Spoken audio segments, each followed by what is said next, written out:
Welcome back, folks, to the first module on the life in the ancient world for women. And today we're going to look at really quickly some of the parameters of life in the ancient world: terminology, social structure, demographics, and knowledge systems. All right. One of the key things when we look at anything about women's studies is we run into the question of patriarchy. What is patriarchy? What does it mean? Well, lots of people use it to mean any sort of social structure that they don't like. Any social structure in which men hold power. But that's technically not what it means. Patriarchy actually means pater, father, archy, or hierarchy. That's what it means. It's what your structure is. So this is a structure in which the fathers are in charge. And that's actually going to be very true. And you need to keep in mind, because when we talk about a patriarchy, a father structure, what that means is the fathers have control. Not that young men have all of these more rights than women do, because often they don't. Sons have sometimes just as little say as daughters do in their lives. Now, technically, if you're going to look for a dictionary definition of this, it's a social organization marked by the supremacy of the father, as I just said, in the clan or family, and the legal dependence of wives and children. Notice it's not just wives. It's not just girl children. It's both. And it reckons descent and inheritance in the male line. Now, the last line of that definition is where I might have an argument, because that's an overgeneralization and it doesn't apply always or consistently. How comprehensive is patriarchy? Well, that depends a lot upon where you are and what kind of society it is. Now, there are a couple of kind of terms here that we need to parcel out and make certain we've got a good grasp of. Patriarchy is about who holds power. Do the fathers hold power? Okay. Patrilocal means that a newly married couple lives close to his family, to the father of the groom's family. Patrilineal means that we reckon descent only through the father's line, through the groom's line, okay? And that we're not really concerned about the girls. That one's where I have an issue, because most societies really did keep track of who the girls were, because it has a lot of impact on social customs, as we'll see. Matrilineal and matrilocal. Matrilocal means that you're going to live close to her family. We tend to be a lot more matrilocal than we are patrilocal in our society now, though it's not absolute. We messed this up because we're such a mobile society. The ancient world was not that mobile, and so it was either going to be one or the other, and often it was patrilocal. All right, matrilineal means we're going to track descent through the line of the mother. That's why most societies tracked it through the father, but they also kept track of who the women were. One of the classic examples of kind of patrilineal genealogies is the genealogy of Christ at the beginning of the book of Matthew. But Matthew's genealogy is pretty weird, because he also includes women. And the women he includes are funky. Most people do not put the prostitute into, or the foreigner Moabitess, Ruth, into the official genealogy list. But Matthew does, because he's making some points, as we'll see. In the ancient world, the reality was most societies were articulately patriarchal, as we're going to see. But we have to be careful, because most of these societies are largely rural. In a rural society, Susan Rogers in the 1970s, she went by S.C. Rogers at that point, which was very typical in the 1970s, is going to talk about the myth of male dominance. Because the reality is while the power systems will list men at the top, in a rural society, there's such a key piece of how we divide labor by gender, and there's so much to do just to survive, that women are incredibly important. And in communal societies, rural societies, individual identity is less important than the whole, and women held a great deal of authority. I gave you this kind of film clip here from My Big Fat Greek Wedding, where the daughter wants to go off and be educated, and her father has said no, and her mother says, and she's like, "It's impossible. Daddy's the head of the house." And she says, "A man may be the head of the house, but a woman is the neck, and she can turn the head any way she wants." In other words, And her mother proceeds to get into an argument with her father where he is just bamboozled and he has no choice but to change his mind because otherwise he has to deal with his wife. That kind of situation, which is very comical, is not actually too far off the norm, is that women held a great deal of authority and influence inside the marital situation and inside domestic households. Patriarchy was more developed in urban societies than in rural ones, but there were almost always some loopholes. Now, there are going to be some societies where it's much more hard and fast than others, as we'll see. Some basic terminology to keep in mind. Endogamy and exogamy refer to methods of marriage. Exogamy means you're going to marry someone from outside your group, outside your village. Some places in China, they would send to 3 villages over to get a bride. That was better for bloodlines and for intermarriage. Okay, and we can do this now through genetics. They just knew that was better, and it helped with social ties and some things. Endogamy means I'm going to marry within my group, within my village. If you want to understand this one, go look at marriage laws in Israel about marrying within the tribe. Not within the family, not within the clan always, but within the larger tribe. Primogeniture, ultimogeniture, and partible inheritance all have to do with how things are inherited, and we're going to run into these in a lot of different ways. Primogeniture means that the oldest, usually the oldest male, but the oldest gets all of it. Money, land, titles if they're at stake as well. Now, sometimes that primogeniture can mean that the eldest gets not everything, but gets an extra share, so that if I have 10 acres of land and I divide it between my 4 sons, then that extra fifth over here would go to the eldest son. Ultimogeniture means that the youngest child inherits everything.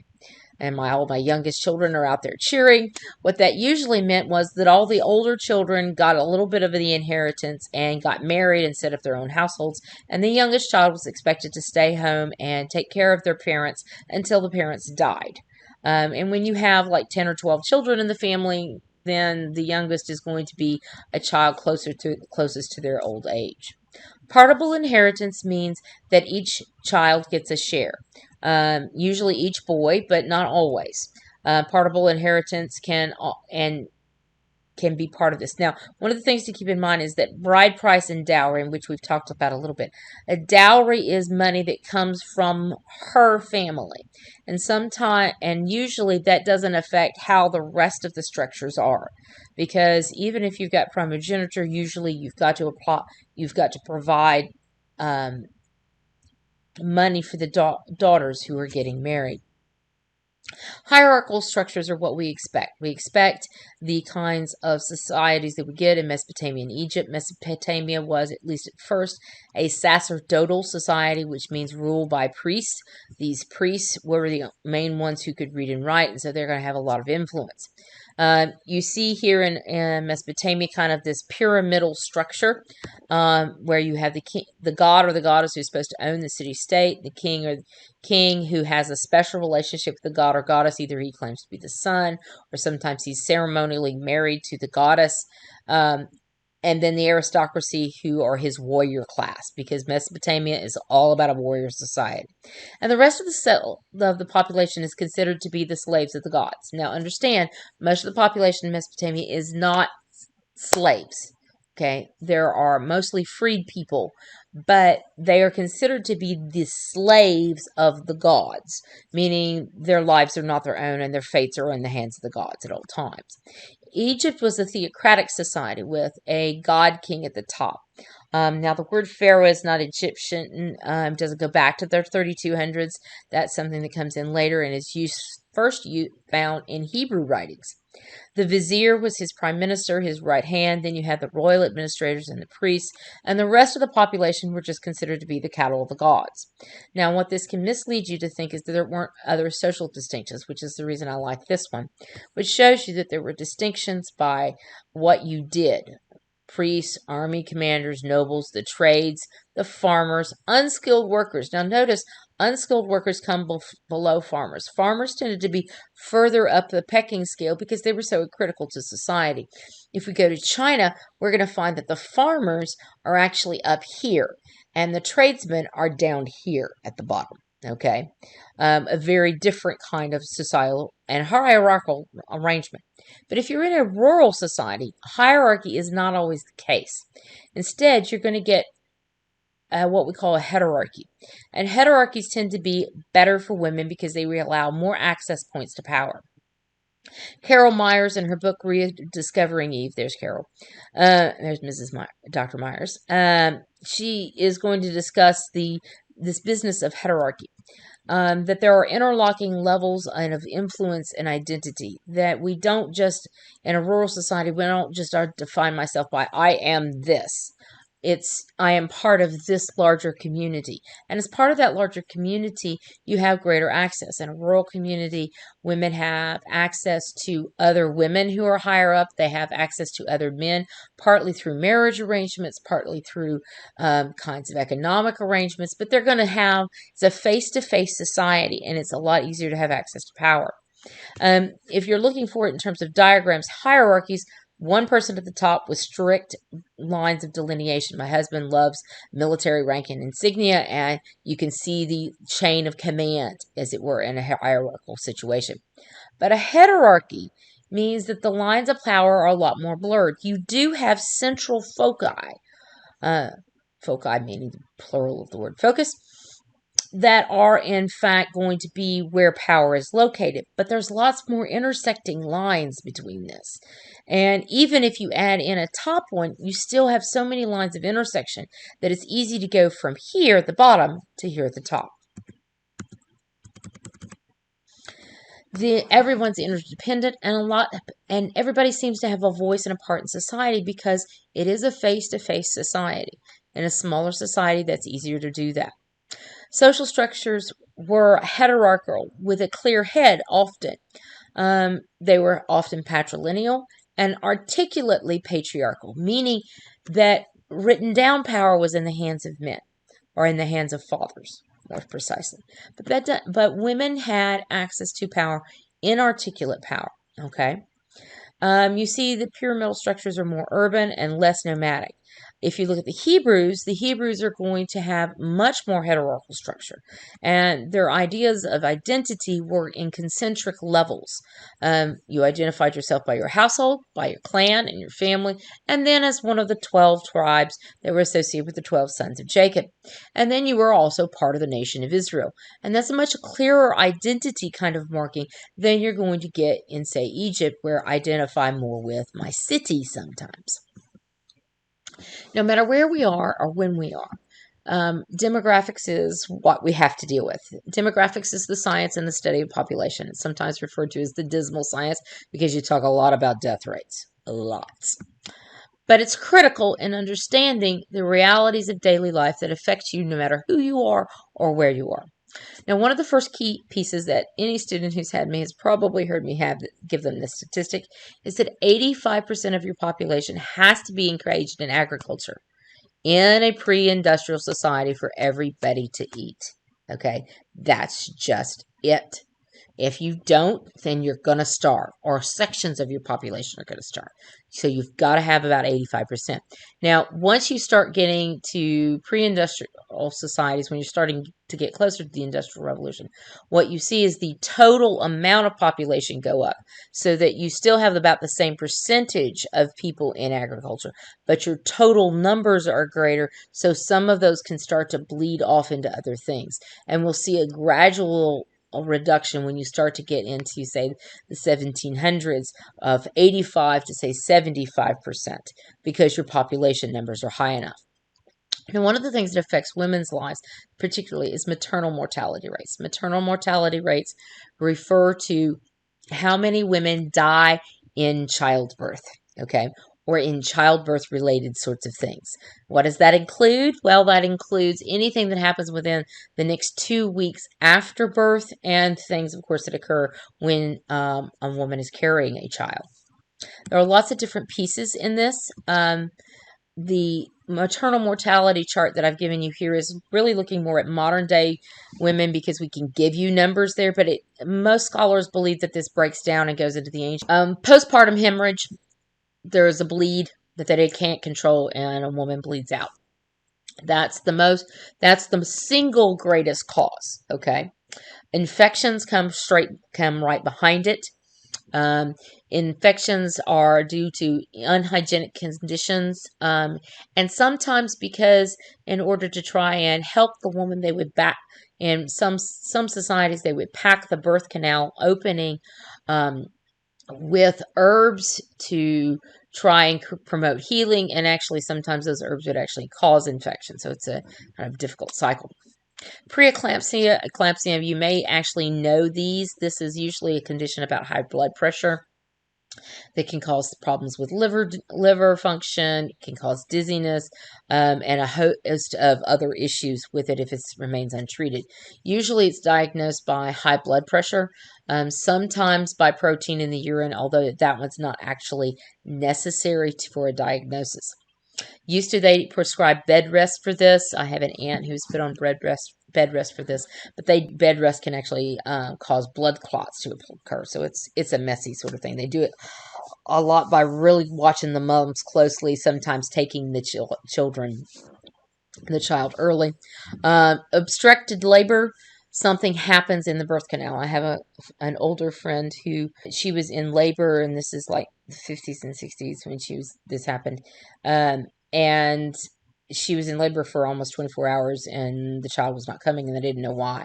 So they did something very, very unusual then and now. They did an x-ray of a woman in labor, and they just don't do that. They didn't do that in the 1940s, okay, folks? They just didn't do this, okay? So what they did, they x-rayed her, and they found a tumor in her birth canal about the size of a grapefruit, and then immediately took the child by C-section and then went to remove the tumor. In another age, she and the child both would have probably died. They might have been able to save the child by cesarean section, but that's something. And so then when we talk about obstructed labor, that's the kind of thing we're looking at. Unsafe abortions. And then you'll notice the other causes are pretty huge. And part of that is because there's so many different little things. My Dr. Gallagher, who teaches political science and deals with statistics more than even I do, certainly more than I do, was kind of shocked at the other category and that being so big, because usually that's your smallest one. But that includes things like gestational diabetes.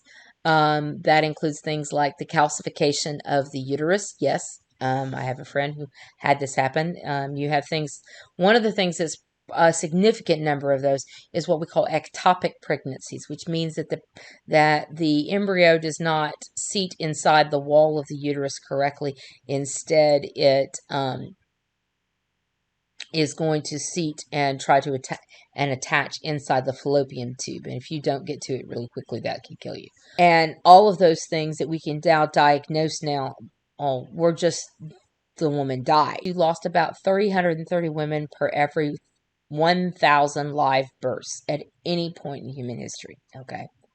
Childbirth was really dangerous, and that's why we find lots and lots of hymns and amulets and prayers about going through childbirth in the ancient world. It was just a constant, and that's something that we need to keep in mind. Modern stats, 2017 is when I drew these numbers from, about 1.6 per 1,000 live births. For Africa, about 440 per 100,000 live births. That's still a lot. About 10.5 will die in childbirth per 100,000 live births in Europe. You can see how we've seen a decline in maternal mortality since 1990 in places like North America and Europe, and even in the Middle East and North Africa, and certainly even in Latin America. But in South Asia, we have seen a significant decline. The biggest problem worldwide is the kind of up and down. You'll kind of see it goes up, and then it comes down a little bit, and then it levels off, and we still can't quite get it down to where we'd like to see in Sub-Saharan Africa. Sub-Saharan Africa, countries like Nigeria have like a 1 in 7 chance. So pick 7 of your girlfriends, and one of them's dead from childbearing. Okay. It's still better than 1 in 3, but it ain't great. It has gone from 1 in about 16 dying in childbirth to about 1 in 20 dying in childbirth since I started teaching about 20 years ago. In the United States, it's about 19 women die per 100,000 live births. That's higher than we'd really like. The numbers are also higher when you dig in terms of African American and other women of color who and lower income who don't have access to health care. And that's actually what affects a lot of the numbers, regardless.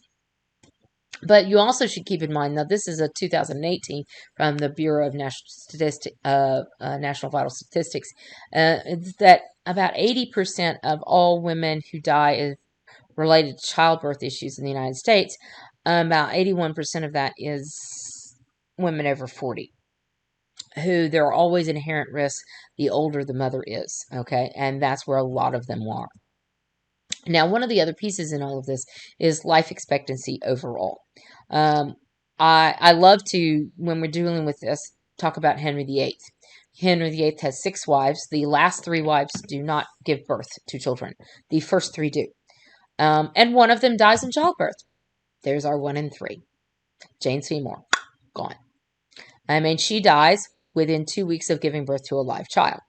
But within those 3 women, we also have, okay, Jane dies as a result of childbirth. But Catherine of Aragon, his first wife, who he's married to for like 22 years, is going to have like 7 pregnancies. And only 2 children will get out of childbirth alive. And one of them will die within the first 2 or 3 weeks of life. And only Mary makes it to adulthood and lives into her late 30s. Okay. Anne Boleyn is going to have 3 pregnancies, one of which is a miscarriage, one of which is a live child that dies quickly, and the other is Elizabeth I. Okay. Who avoids all of the issues of childbearing by just simply not getting married.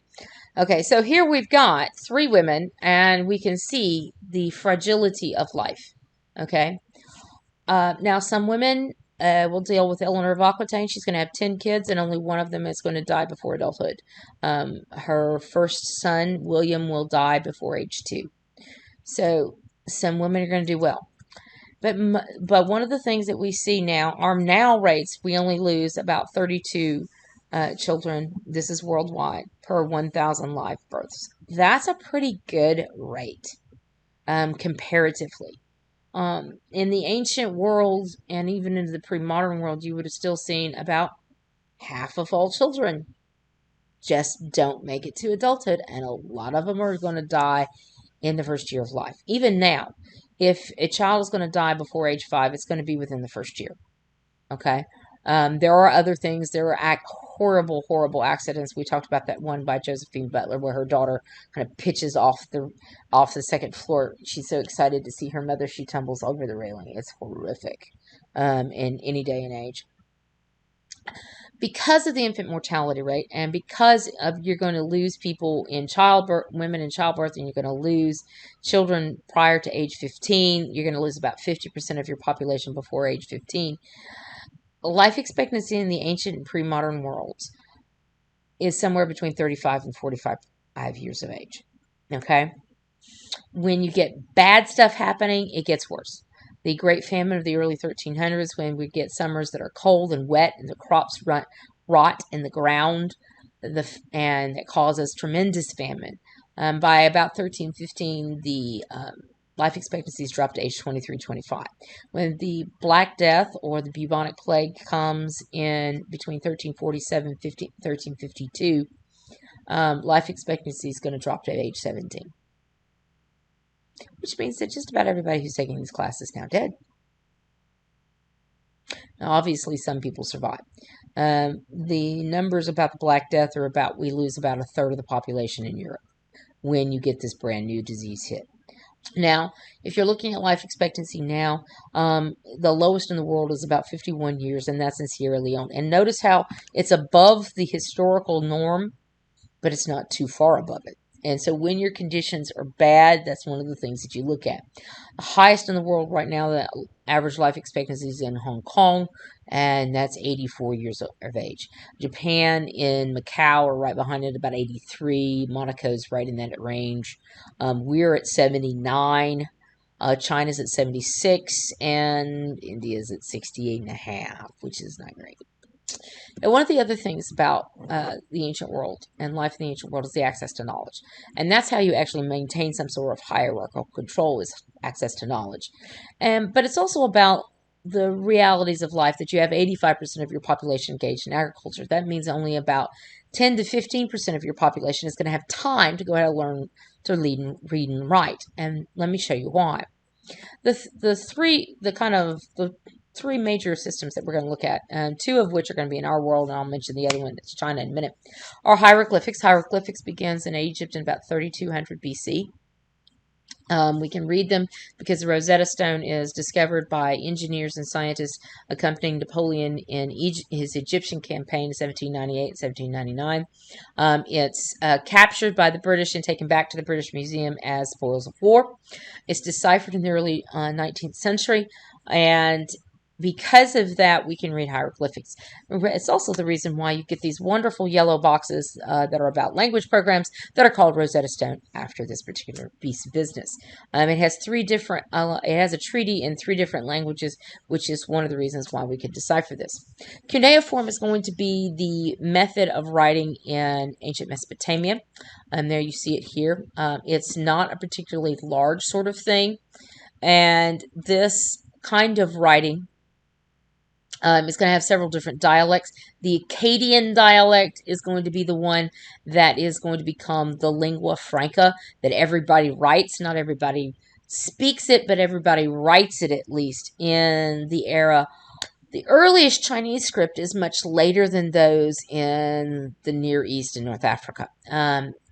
It's going to be about 1500, and we discover it because of something called the dragon bones.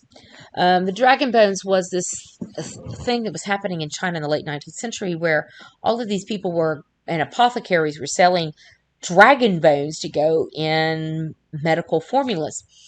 And scholars in both China and Western scholars there as well are going to go, what in the world's going on? There's no dragons. What is this?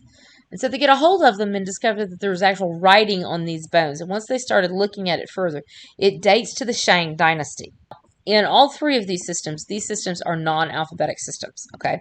And non-alphabetic systems mean you have to have 10 years worth of fluency. Now, the end of the story with the dragon bones is that basically these are bones that are shoulder bones of oxen. They also found some that were turtle shells, and all of them had writing on them. Because what's happened here is you can see kind of where it's been broken off right through here.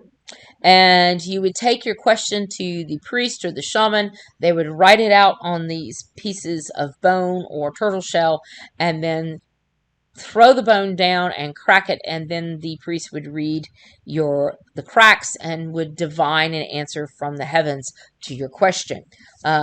That practice of divination by reading these cracks is called scapulomancy if you're using the shoulder bone of an ox, and plastromancy if you're using the turtle, just so you know. These non-alphabetic systems take 10 years to be fluent, at least some places more 15. The average person who's got to be involved in, quite frankly, in farming doesn't have 10 to 15 years to go to school. So this knowledge and reading and writing is going to be an aristocratic pursuit for the most part. Chinese is the only one, the Chinese script is the only one of these that's still a living language. And scholars now will say that you need about 3,500 characters to be literate in Chinese. An alphabetic system will take the average adult about 3 weeks to learn how to read and write. After all, we've only got 26 characters. Alphabetic system began with the Proto-Canaanite system that we see here. It begins with both the Phoenicians and the Hebrews. 22 letters, all consonants. For the Phoenicians, while their script is older, we have no evidence of them actually writing out text, like literature. So that's why most people will track a lot of more egalitarian learning towards the Hebrews because they have an alphabetic system. The vowels will come in with the Greeks about 776 BC. That's going to change the Greek system and create greater learning there. Well, that's going to be all for this first parameters, and I'll see you soon for the next one.